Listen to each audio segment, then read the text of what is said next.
If you endorse me in the state of Florida, which we love, we all love Florida. And remember, Florida is easier than other places. You have the ocean and you have the sun. There's something about that works. The disgraced former president talking to an assembled crowd in Las Vegas, Nevada, where the most he could conjure up in the few cells that he has left between his ears was that Florida has the ocean and the sun, but Vegas and Nevada just has the sun and not the ocean. This is the former president of the United States. But you have the sun too, but you don't have the ocean, I can tell you. You definitely don't have the ocean. Maybe someday you'll have the ocean. You never know. And what kind of an audience is Donald Trump playing to when he says to Las Vegas people, you don't have the ocean, and they burst out laughing? I mean, is there a joke in there that I kind of missed?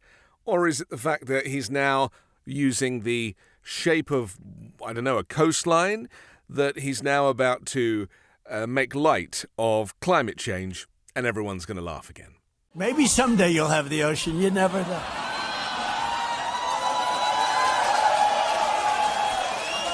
So he's joking about the land eroding so much because of climate change that eventually Nevada could be on the coast. And everyone is laughing and whooping about that, and it's very, very funny.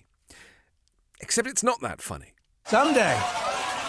Hopefully it's a long time away, right? Hopefully. And then he goes on to say, someday, hopefully it's a long time away. Not really taking any responsibility for the fact that during his 4 years as president, he deregulated pretty much every protection that was in place to reduce emissions, contributing to global climate change. Probably because he doesn't know what climate change is. Like, he cannot get his head around it.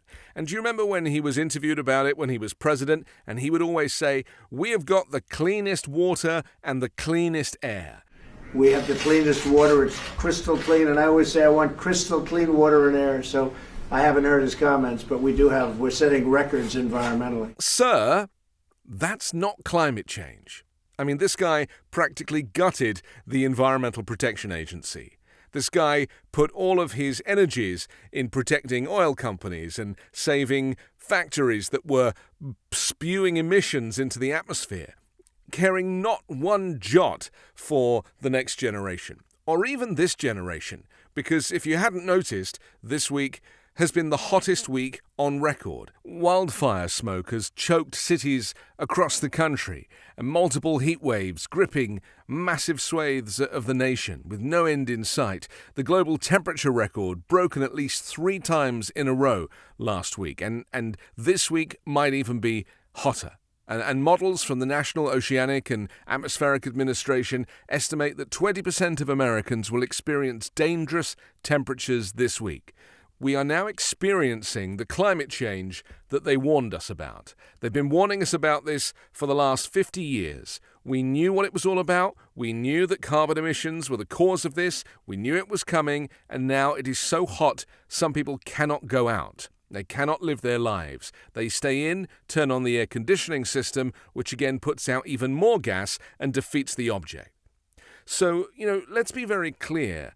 Other countries around the world have been taking climate change seriously for the last 20 or 30 years. They've been investing in renewables and green energy, harnessing the power of the sun, which, is a very small investment for quite a lot back. They're using wind technology, turbines. They're using wave technology in the sea and on the coasts.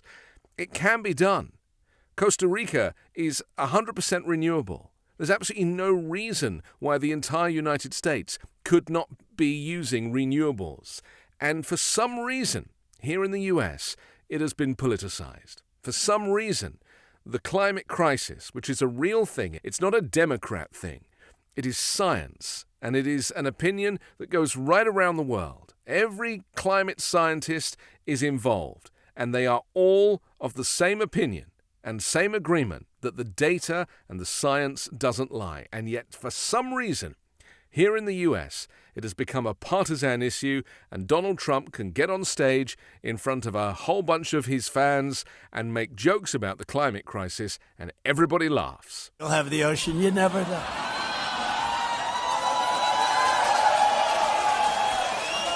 And if you think immigration is a problem now, at the southern border or wherever, then just wait until climate migration really starts to take hold, where people have to move from countries that are simply too hot to be habitable.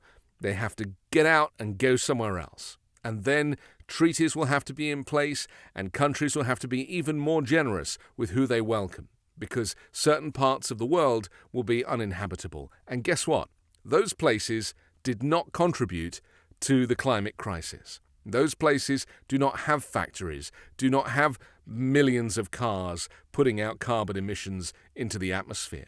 And so, yet again, it's the US and China that are ultimately responsible for the crisis that is going to affect everybody on planet Earth. You'll have the ocean, you never know.